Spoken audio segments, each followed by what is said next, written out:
Olá pessoal, tudo bem? Espero que vocês estejam bem. Bom dia, boa tarde, boa noite. Em que momento você estiver assistindo a nossa aulinha. A aula de hoje corresponde à base curricular do nono ano. Isso, exatamente, nono ano. Antes mesmo de começar a aula propriamente dita, nós vamos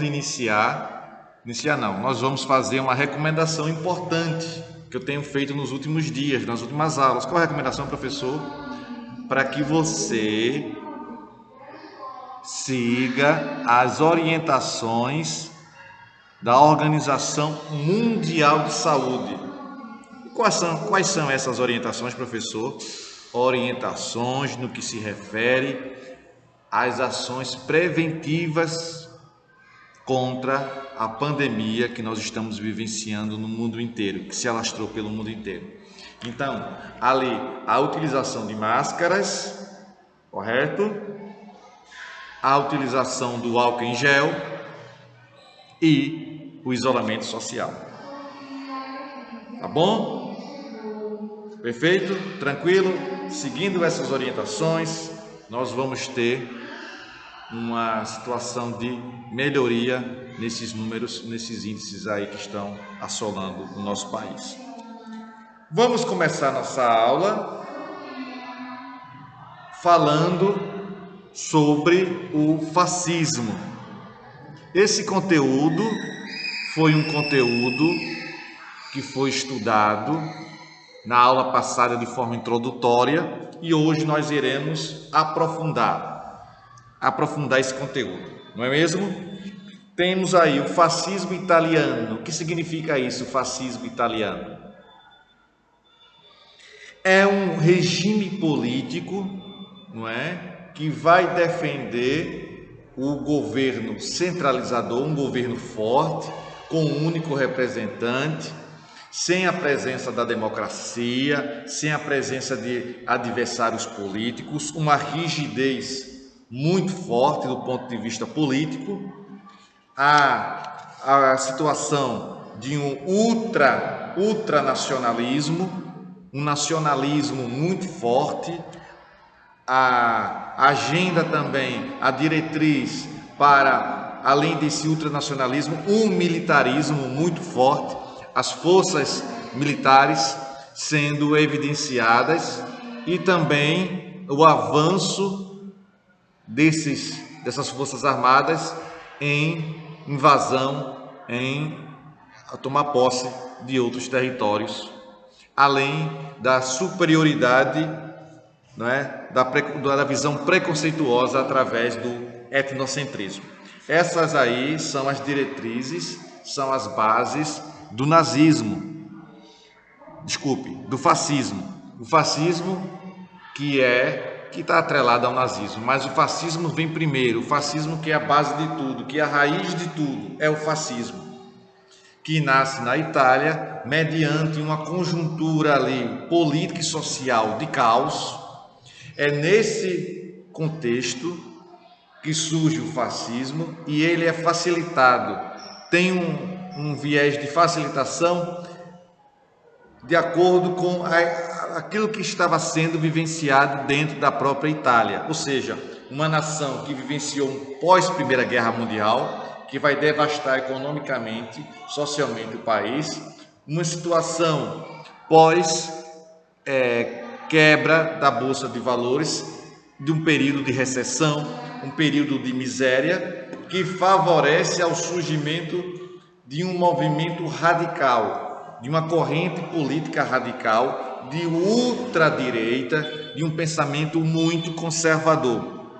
E o fascismo surge mediante isso, com um único líder, um único governante administrando aquele país e aquela região. E esse fascismo vai surgir como sendo uma solução para os problemas da Itália.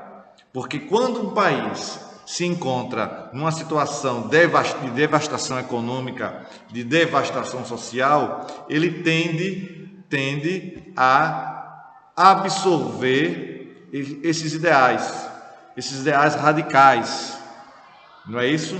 E esses ideais radicais são extremados, com características de um militarismo muito forte e um nacionalismo. E esse governante, estou dando um exemplo aqui, que é o Mussolini, ele tem esse nacionalismo, resgatar a autoestima do povo italiano. Como é que ele resgata essa autoestima do povo italiano? Ele vai pregar que a Itália deve ter o território e a força econômica e territorial do período lá do Império Romano.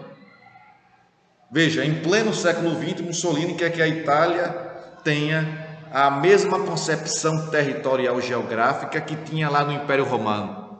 É um sonhador, né? Se você analisar de forma prática.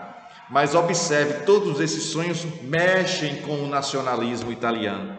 Vai favorecer o aparecimento desse líder e a consolidação desse líder como líder poderoso, um líder muito forte. Deu para entender? Espero que vocês tenham entendido. Vamos lá. Então, na página 75 diz assim: a ideologia conhecida como fascismo é uma forma política bastante autoritária, ultranacionalista, ou então, o que significa esse ultranacionalista? É muito baseada na ultradireita. Visava buscar o apoio popular nas ações de seus governos, mas de forma alguma permitia a liberdade individual e coletiva dos cidadãos. Através de uma forte propaganda voltada para o nacionalismo, convocava o povo a lutar, estou saindo da 75, indo para 76, convocava o povo a lutar em defesa do seu território, batia no peito e dizia: agora vocês têm que lutar por uma nação forte, nacionalista. Então, elementos desse nacionalismo é evidenciado com o fascismo.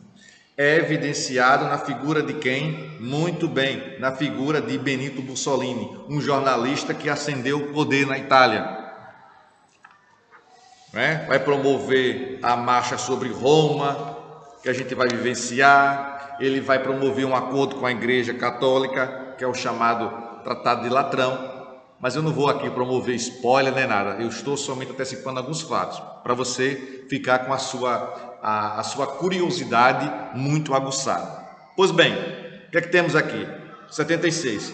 O fascismo se consolidou com mais intensidade na Itália durante o regime totalitarista. Professor, o senhor já falou disso, hein? Sobre a explicação do significado do termo totalitarista. As bases do governo fascista, não é totalitarista, significa o quê? Isso, o governo com poder total, todos os poderes nas mãos de um único governante. O que é que temos aqui? As bases de um governo fascista são o ultranacionalismo, etnocentrismo e o militarismo. O ultranacionalismo é o nacionalismo exagerado e radical, que não aceita influência alguma de outras culturas ou nações. Geralmente esse ultranacionalismo prega a ideia de que sua cultura é superior a outras, além de defender a xenofobia. O que é a xenofobia? É aversão e preconceito a toda cultura estrangeira. E perseguir, além de ser preconceituoso, de odiar a cultura estrangeira, perseguir quem é estrangeiro.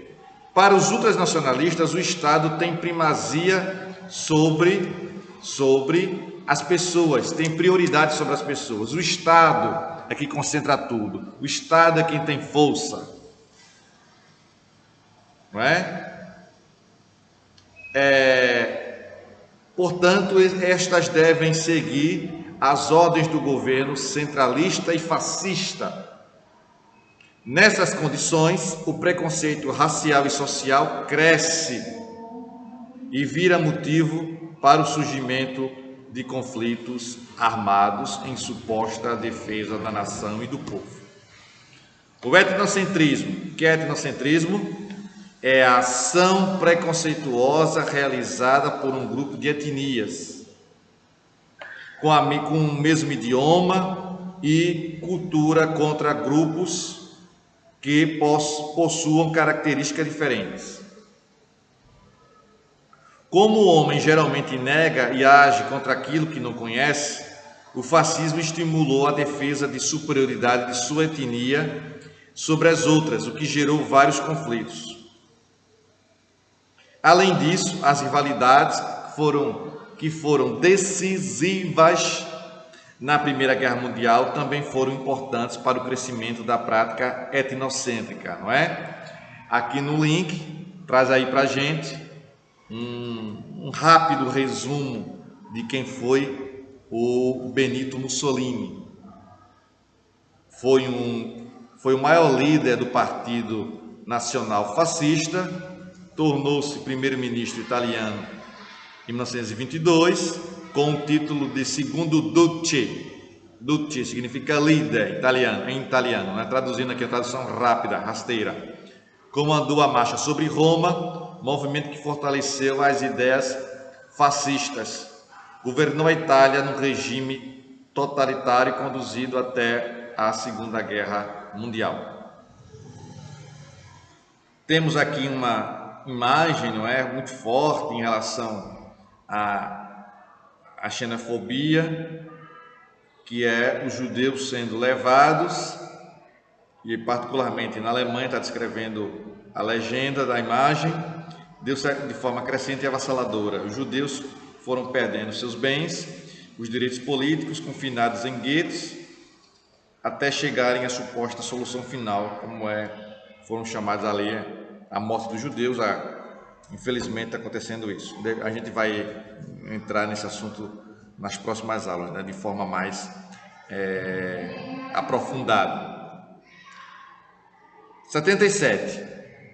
Uma outra característica que eu já mencionei na introdução, na fala inicial, que é o militarismo, que há um investimento muito forte na área do militarismo, para você, ao mesmo tempo, mexer com o ego nacionalista e forçar a possibilidade, a fazer com que a força militar possa pôr em prática os anseios desse líder. E quais os anseios desse líder, que também foi dito nessa introdução? Isso, os anseios desse líder é formar um grande império, semelhante ao que foi o Império Romano.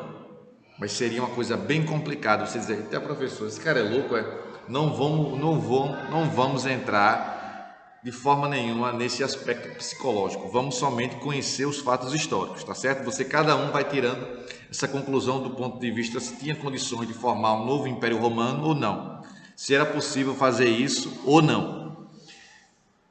Esse militarismo, na página 77, diz assim: nações que pregam o ultranacionalismo geralmente buscam a militarização sob o pretexto de proteger o Estado contra possíveis invasões de outras nações.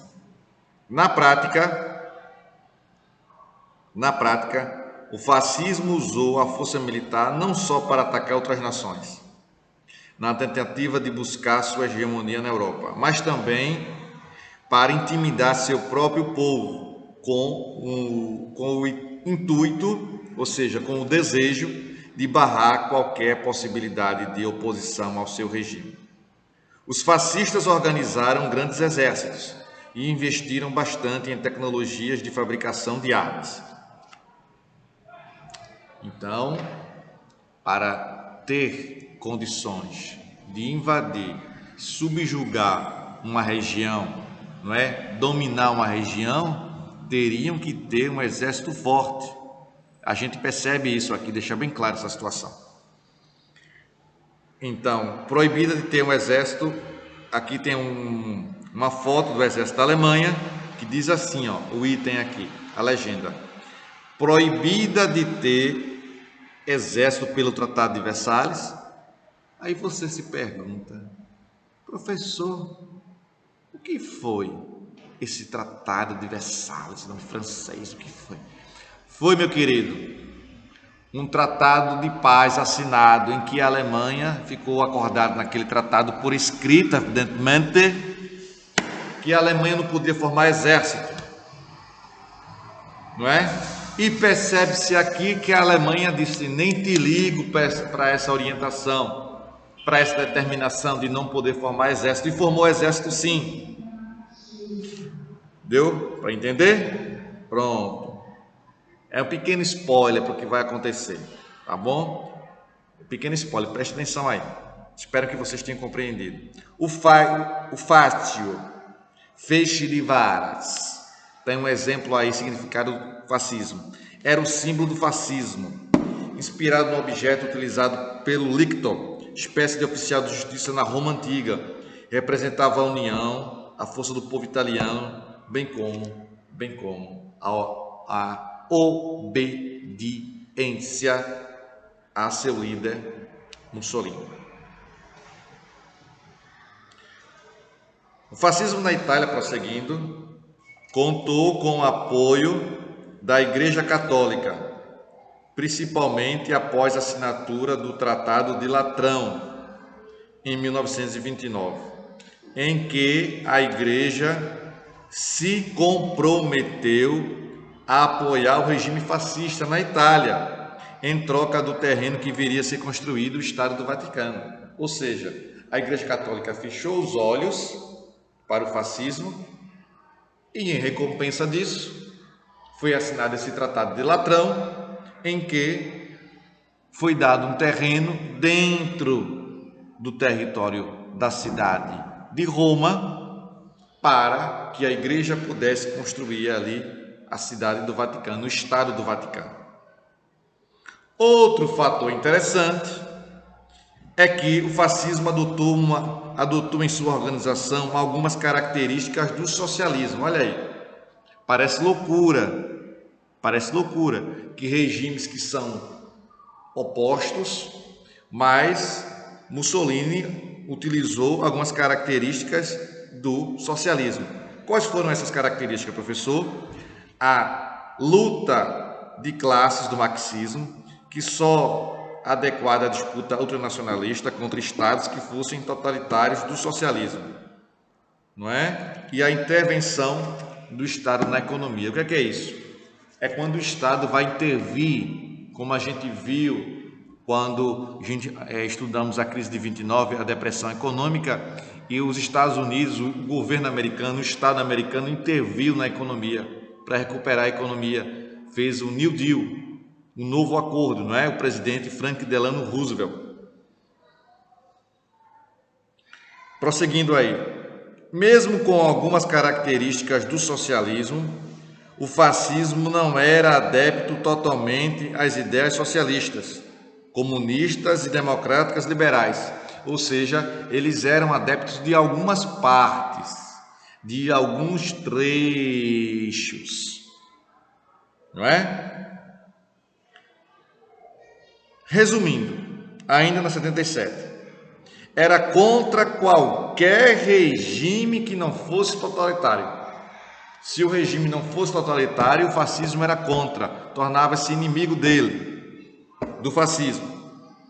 Após a Primeira Guerra Mundial, como já vimos anteriormente, as nações europeias, também foi visto na nossa introdução da aula de hoje, as nações europeias estavam em quê?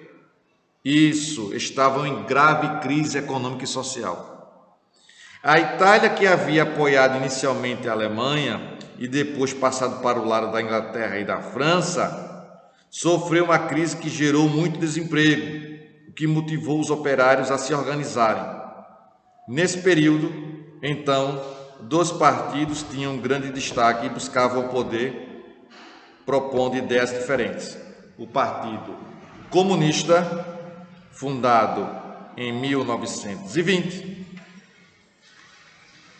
que defendia um governo, proletário. Esse termo proletário já foi visto com o professor Rogério já. Quando? No ano passado, quando falamos sobre as doutrinas sociais. Entre essas doutrinas, entre elas, nós falamos do socialismo científico, beleza? Do socialismo científico, não foi? Falamos de Karl Marx, então, surgimento do Partido Comunista, em 20, que defendia um governo proletário com o fim da luta de classes e a extinção da relação capital-burguesia em contrapartida. Em contrapartida, o Partido Fascista, liderado por Mussolini, queria um governo centralizador, baseado no ultranacionalismo e no etnocentrismo, como forma de recuperar a situação econômica da Itália. Indo para a página 78, nós vamos observar como se deu a chegada de Mussolini ao poder de forma efetiva. Ele não vai respeitar as instituições, vai promover um golpe, vai retirar o rei Victor Emmanuel III do poder. Então é dessa forma que o regime fascista chega ao poder na Itália. Deu para entender? Deu para compreender? Vamos observar. E vai surgir aqui aquilo que foi dito, um aspecto que foi levantado por mim quando da minha introdução. Qual foi esse aspecto? A marcha sobre Roma. Ele vai promover essa marcha sobre Roma. Veja que essa marcha aí salienta o poder militarista já do fascismo. Atento, muito bem, vai longe, viu? Isso mesmo, você está ligado aí, eu tenho certeza disso. Na página 78, aparece a figura de Mussolini. Uma figura que, se você vasculhar nas redes sociais, no YouTube, por exemplo, você vai ver ele de uma forma de caricatura, engraçada, não é? Jocosa, divertida, porque ele fazia caras e bocas e poses que realmente despertava o senso de humor em cada um de nós. E tem uma coisa importante, além disso, que é a necessidade, o interesse dele de formar um grande império, aliás, remeter à glória do grande império romano, agora representado na Itália, que diz assim: Mussolini queria trazer de volta à Itália o poder e a glória do antigo império romano, e por isso não mediu esforços nem métodos repressivos para alcançar seus objetivos. Não é? O Partido Fascista se consolidou e organizou um movimento pela tomada do poder, que ficou conhecido como Marcha sobre Roma. Marcha sobre Roma. Antes disso, eu vou agendar com vocês uma atividadezinha que fica aqui na página 79, página 79, atividadezinha, página 79, nono ano, pronto.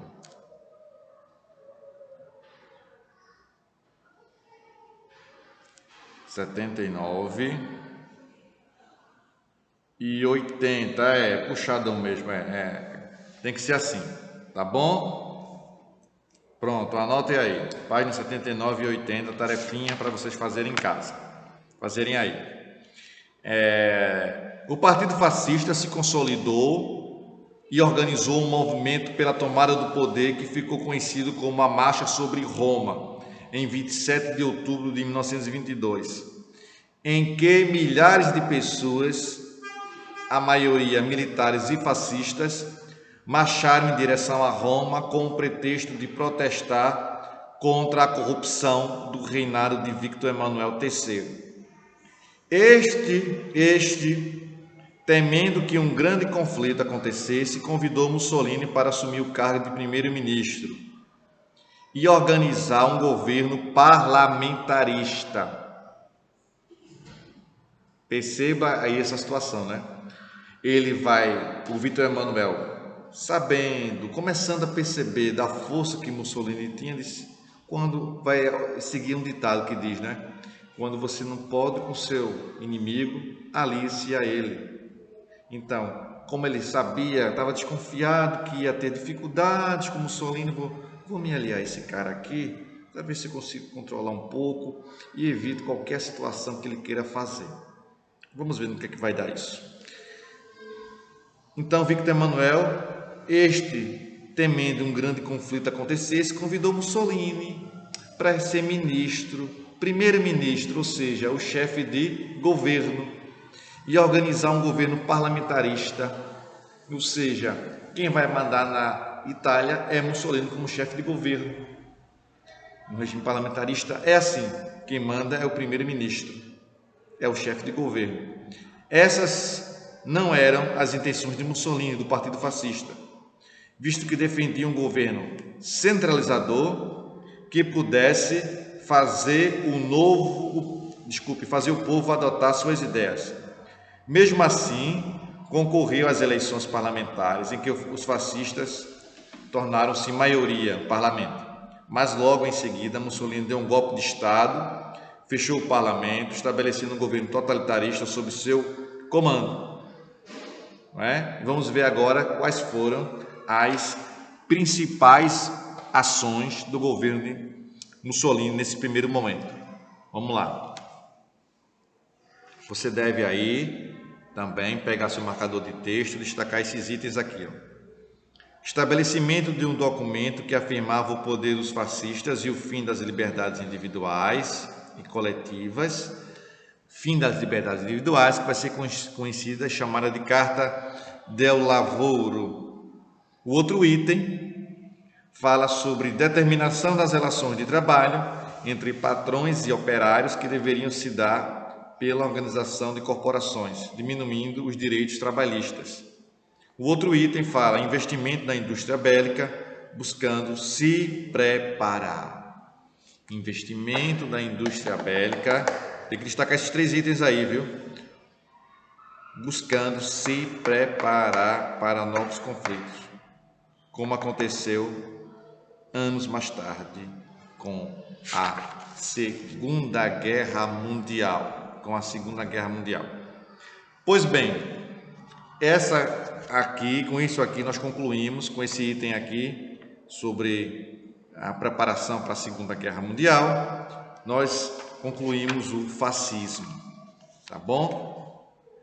Na próxima aula, nós vamos mergulhar no conteúdo do nazismo, o nazismo alemão. Fiquem atentos, prestem atenção, tá? O nazismo é um fascismo, é a consequência do fascismo. O nazismo é uma ramificação, é um exemplo de fascismo. Só que o nazismo, qual é a diferença aí, professor? Tem uma diferença? Tem. O nazismo tem um contexto de perseguir os judeus. Tem a questão do Holocausto, que a gente vai falar. Nas próximas aulas tem a questão do racismo, que a gente vai falar, que a gente vai descrever para você. Nas próximas aulas tem o racismo, tem o antissemitismo. Anti significa negação.